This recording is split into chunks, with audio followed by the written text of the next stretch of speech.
So, what was the craziest sign that God tried to give you to stop seeing? All right, so this is the second one because I said I had many. So this is when I first came to the gospel. When I came to the gospel, I was seeing a guy. Okay, he was not a believer.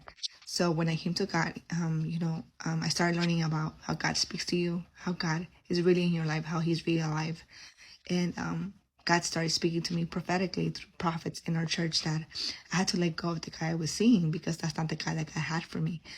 So I was going through this process and I didn't know how to trust God in that area of love.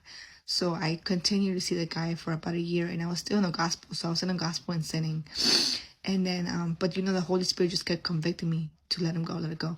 So I came to a point where I had to either choose God or the guy because I had no peace because God kept telling me. And I was like, okay, so one weekend came and I was supposed to go out with the guy. And I was already like tired of this battle with God and this guy. So I told God, okay, I'm going to go buy this outfit today because I want to look pretty, if you, so this was Thursday that I bought the outfit. I said, but and we have church Friday, Saturday, and Sunday.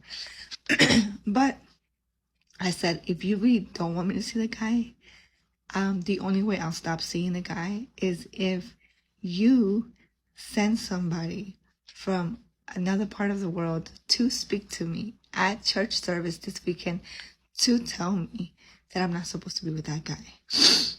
But it has to be someone new, like a prophet I never see in my life, and I will return this outfit and I won't go out with him to dinner and I'll break up with him. So our church usually always announces when we have guests coming. That weekend, my pastor never announced no one was coming. And in fact, she didn't even know anyone was coming. So I go to church Friday. We're good. I'm like, okay, we're still down for Sunday because I was supposed to go see some guy Sunday. Saturday comes.